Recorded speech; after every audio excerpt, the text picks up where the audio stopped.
Maqaa Abbaa, kan Ilmaa, kan Hafuura Qulqulluu, Waaqa tokko. Ameen.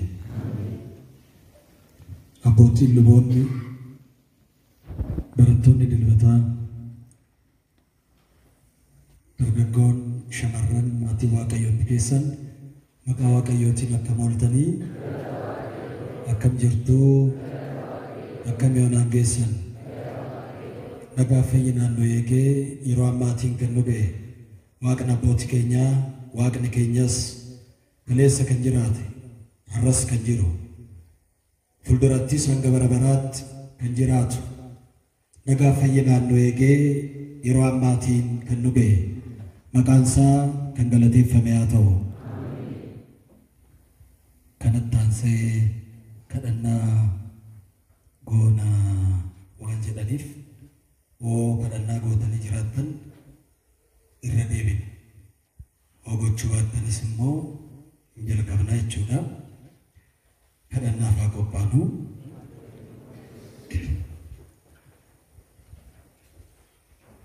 Waaqayyo keenya nu gidduutti argamee akka nu eebbisu sagalee isaa kan nu barsiise, laphee keenyatti akka nu bulchu, fuuldurattis akka nu gorsu, akka nu eebbisu, yaa'ii keenya nu gidduutti argamee akka nu eebbisu eeyyama isaa nuuf haa ta'u. Biyya keenyas biyya nagaa, biyya jaalalaa, biyya tokkummaa nuuf haa taasisu. Hunda keenyas nagaaf fayyinaan nu haa eegu. Warra dhukkubsatan nuuf haa fayyisu. Kadhannaan qulqulleettii giiftii keenya Dubroo Maariyaam hunda keenya wajjin haa ta'u. Eebbiif kadhannaan qulqullootaa hundi nu wajjin haa ta'u. Yaa Waaqayyo, kana dura waan gaarii kan nu taasisteef, fuuldurattis waan gaarii akka nu taasistu si galateeffannaa, akkana jennees si kadhanna. Yaa Abbaa keenyaa samiirra kan jiraattu, maqaan kee haa galateeffamu. Jaalalli kee samiirratti akkuma ta'e akkasumas lafarratti haa ta'u. Kan nu ga'u buddeena keenyaarraa nuuf kenni, yakkaa keenya nuuf dhiisi, nutis kan nu yakkaniif akkuma dhiifnu qorumsaatti nun galchini, hamaarraa nu oolchi malee. Mootummaan kan keeti yoo, humnis galannis bara baraan. Ameen. Yaa giiftii keenya Dubroo Maariyaam, nagaa ergamaa Gabri'eel qulqulluutiin nagaa siin jennaa. Yaada keetiin dubroodha, foon keetiinis dubroodha. Yaa haadha Waaqayyo isa mo'aa, oli nagaan siif haa ta'u. Ati dubartoota hundarraa fo'amte kan eebbifamteedha. Firiin gadameessa keetiis kan eebbifameedha. Kennaan kan guutamte gammadi. Waaqayyo si wajjin jiroo, jaallatamaa ilma kee gooftaa keenya Yesuus Kiristoos bira araaraaf dhiifama nuuf kadhadhu, cubbuu keenya nuuf dhiisu hanga bara baraatti. Ameen. Beektanii osoo hin beekinis cubbuu hojjettan hundarraa Waaqayyo isin haa eegu.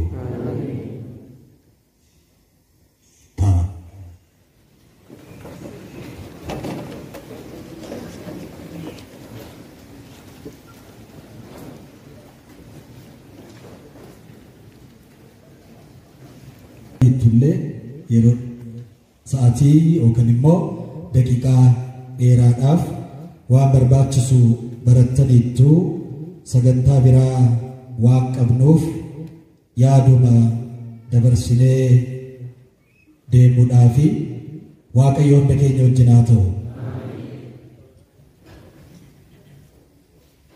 እነዚህ ነገሮች የሌሉት እውር ነው።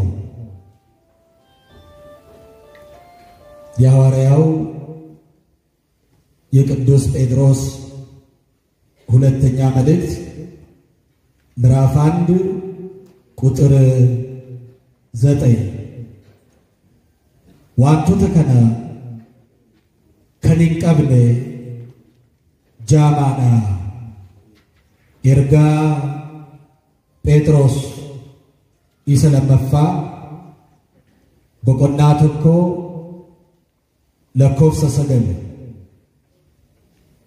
Phexros akkuma beekamu duuka bu'aa gooftaa keenya Yesuus Kiristoos yommuu ta'u, duuka bu'oota keessaa umuriidhaanis isa hangafaa waan ta'eef yeroo baay'ee gooftaan keenya Yesuus Kiristoos gaaffii yommuu gaafatu waan barsiisu hunda ariifatee harka ol baasuudhaan dafee deebii kan deebisu yommuu ta'u, yeroo tokko tokko ariifacha isaa keessatti yeroo dogoggorus jira.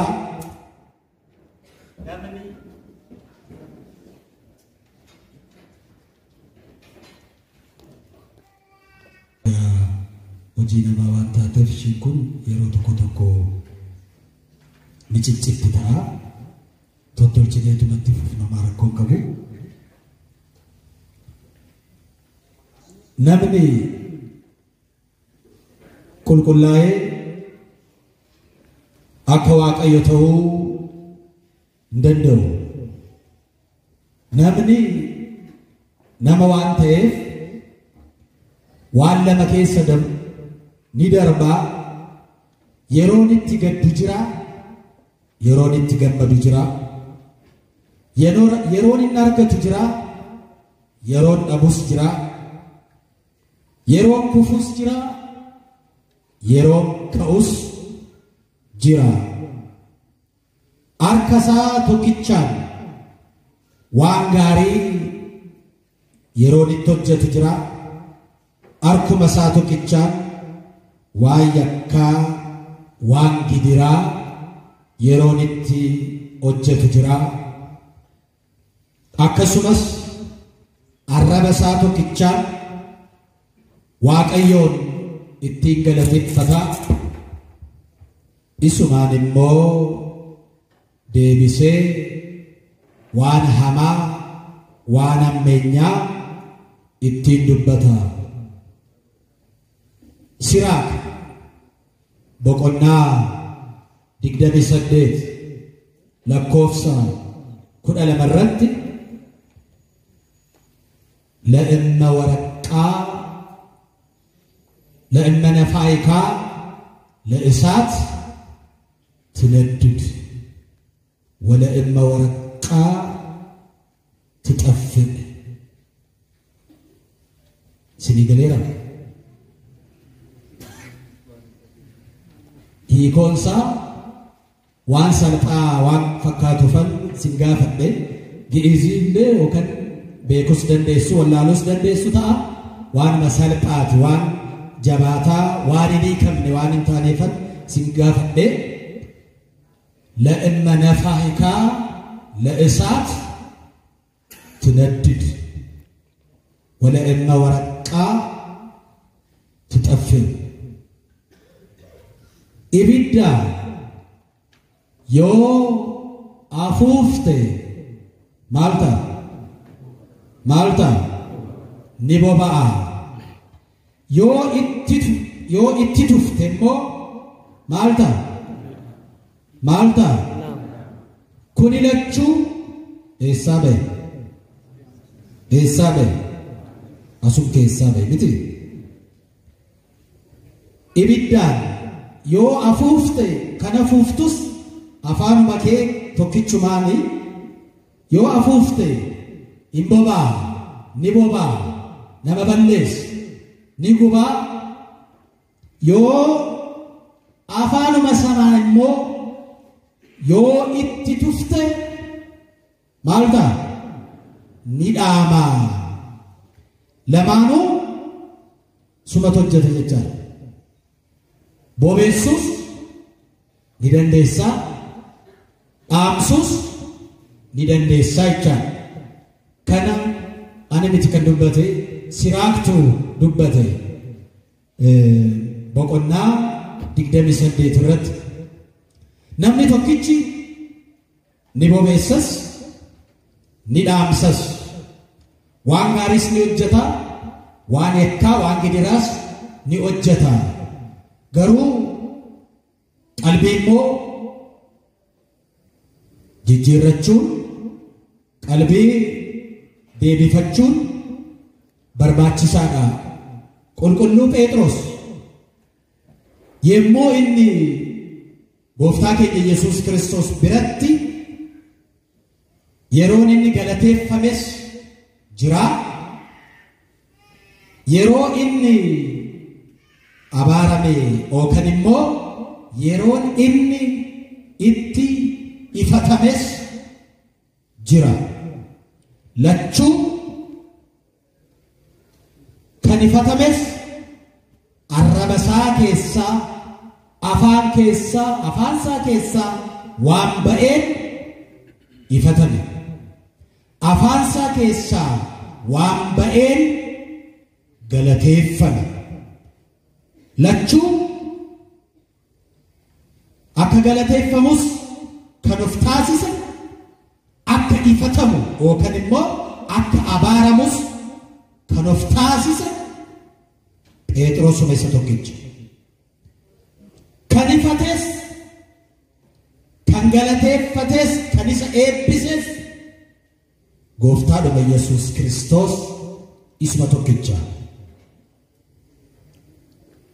Phexros wantoota kana kan hin qabne jaamaadha jedhee ergaasaa isa lammaffaa boqonnaa 1 lakkoofsa 9 irratti wantoota kana kan hin qabne inni jaamaadha namni maal yoo dhabe jaamaadha jedhama akka beeknutti